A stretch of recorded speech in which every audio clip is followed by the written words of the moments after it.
Hello and welcome to your practice video for Andantino. So first take a look in your book and see who wrote this piece, and yes, it was Dr. Suzuki himself, and he lived from 1898 to 1998, so he lived to be 100 years old. And can you remember what country Suzuki is from? Japan is correct. Alright, so we're in the middle of book 1. We're focusing on the D string, so you should be playing the D major scale and arpeggio every day, as well as starting G major. So to start out, let's play the D major scale.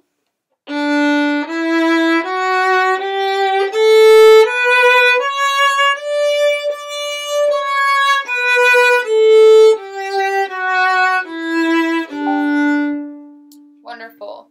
Now we have 3 arpeggios to go through for D major. The first one, D to A, 3, A to D.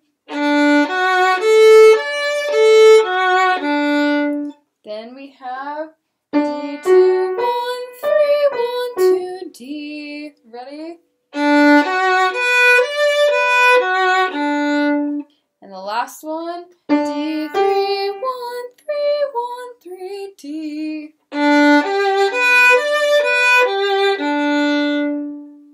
You may want to pause the video now and practice that with your parents so you can do them a little bit slower, but I don't want this video to take too long.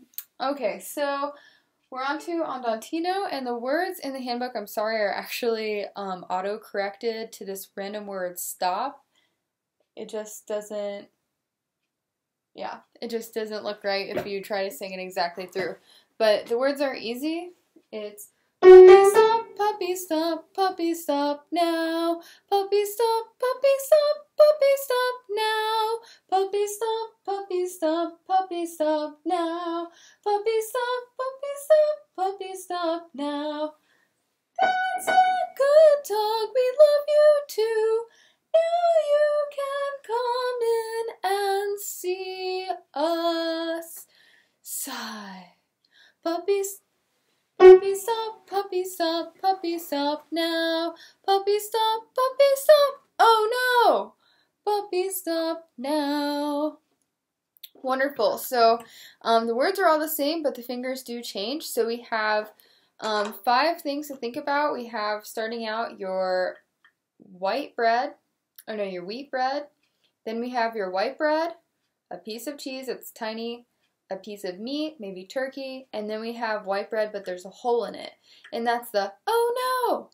And there's a little something on top of the bar line in your music. So right now, go grab your music and there's a line right at the end, a bar line, and there should be kind of a bird's eye. It's a little circle with a dot, and that means fermata. And if you did the bunny ballads, you know that this comes at the end of Twinkle Baby Brother. Snuggle bunny, it means hold forever. It was also at the end of Hippity Hoppity. Home again, now we can sleep. And now it's on the bar line, so that just means that we hold air. We hold space. So that's your fermata. Alright, so let's talk about the form more in depth. So this is our white bread. Puppy stop, puppy stop.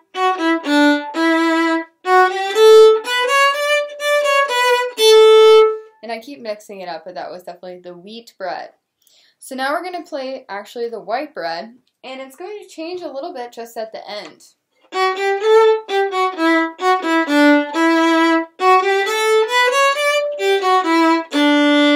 So instead of playing 3, 2, 1 on the A again, I'm going to play it on the D.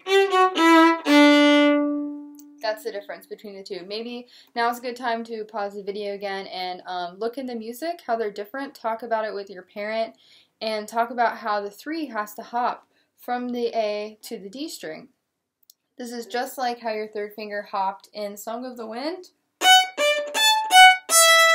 Maybe you want to go back and play Song of the Wind as your review piece for the day on the D string.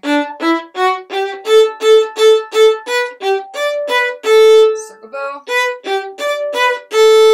And then do your finger hop. Maybe do that 20 times. Okay, this now brings us to the cheese. So this really reminded me a lot of Allegro. So it's almost the same thing. We play 1, 3,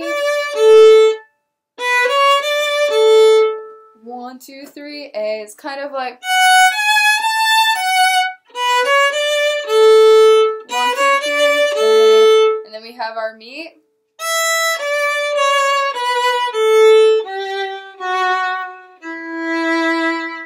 And you can also think of the words. First we go down, then we slow down. And if you look in your music, that's what the word poco, R-I-T period, it's called an abbreviation because the word's really long. They don't want to write it out, so it's really little. And it just means to slow down a little bit. And that kind of makes the music more fun and exciting.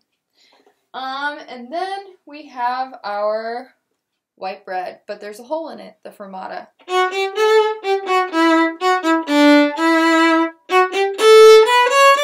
Oh no! Good. Okay, just a couple of things to remember about the D string. You want to keep your elbow up to the D string level. If it's down here, your wrist might drag down and then you'll keep hitting. It might not sound clear and clean like how you're wanting it. Also, you can do some helicopter landings. So if your bow is a helicopter, you'll come and you'll land on the D string, and you don't want to crash landing, and you don't want to land on 2 strings at once. You're going to helicopter around, land on the D, and you should see a shadow on the A and the G strings when you're coming down. It's really hard to see that shadow, so you can ask me to help point it out in your lesson, or you can ask your parent to help you point that out. Alright, so now we need to talk about the bow strokes. So there are lots of smile strokes in this piece. So let's start off with our page 6 in the Panda Red Book. The staccato bow strokes exercises. Alright, so you could do like 50 smiles. Maybe you want to count in different accents or different languages or just make sounds. You could sing a song. And just keep counting, counting, counting. And then you'll take your thumb squeezers. Maybe you want to do 50. Whoops.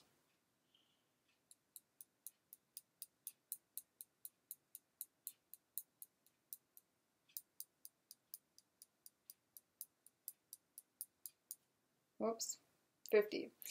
Okay, tiny bow circles. So it's like you're tracing that little middle piece or the second outer ring of your bow circle chart. So just really tiny. 3, 4, 5, 6, 7, 8. And you could do like 100 of these even. And then we're going to play with our horsehair balance point bow hold.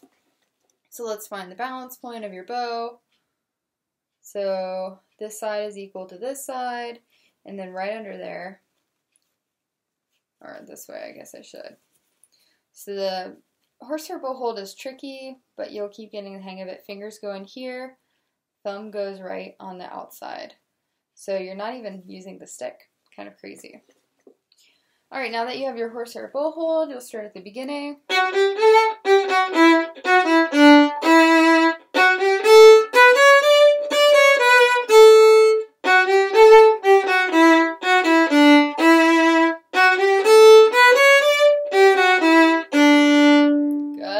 Let's go on to the cheese and meat.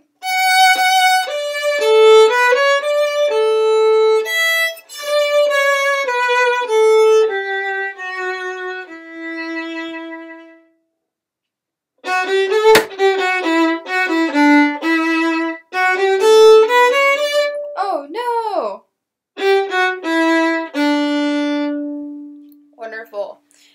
you can repeat those exercises and repeat playing maybe little sections through. You don't have to play the whole song through every time. You can just play one measure, add another measure each day. Try to sing it while you play if that's your type of learning style. Your parent can sing along. You want to be able to sing this really well. You want to know exactly where the wheat bread, white bread, you want to know the meat, sing them together, sing them separately. Maybe you can make note cards. Okay, so our next bow stroke, this actually kind of has a couple of different strokes in it, is called legato. And let's see, so staccato means stopped, and legato is the opposite. It means smooth. So you can go to your page 5, just the page right before. So you have your smile strokes. Not going to do that much because my computer is running out of battery and it might turn off. Pinky taps, you can hold the tip. You can do like 50 or 100 of all of these. They're just only going to make it better when you play and make it easier. Spider crawls, so you want to climb your thumb up and climb your fingers up. You don't want to slide. And then you can go down bow. It's very tricky. Whew, whew, whew. Fingers are hurting. Not really, but they are feeling tired. And then our thumb squeezes. And you can do a lot more of those, but my computer's running out of battery. Okay, so horsehair bow hold, you can hold it by the frog this time, and then just play little snippets.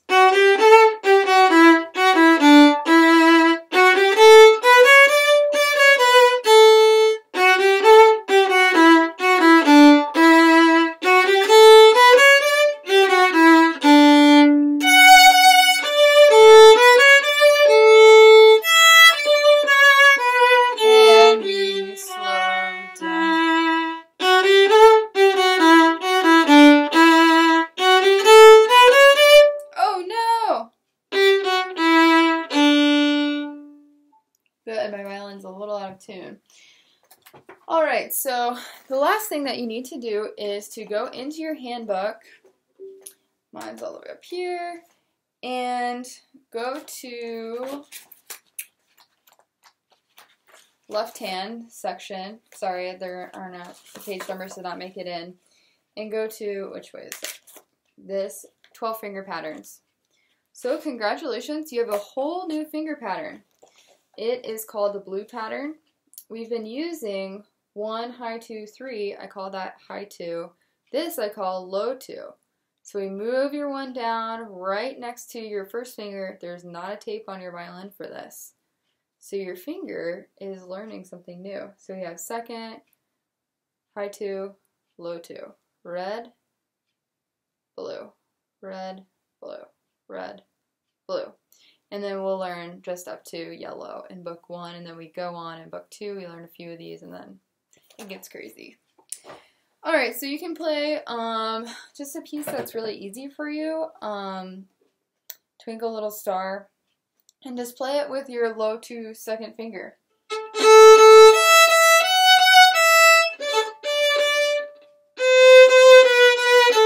It's going to sound kind of sad. Low 2.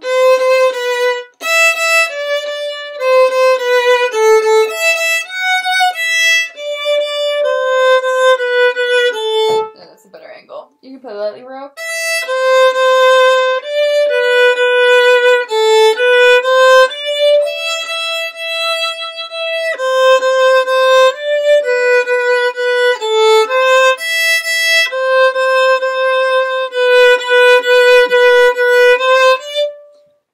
Keep playing. Okay, so now you want to play the G major scale. So you're going to play the red pattern on the G and the D strings just like you did for the D major and A major. I guess I should turn this way.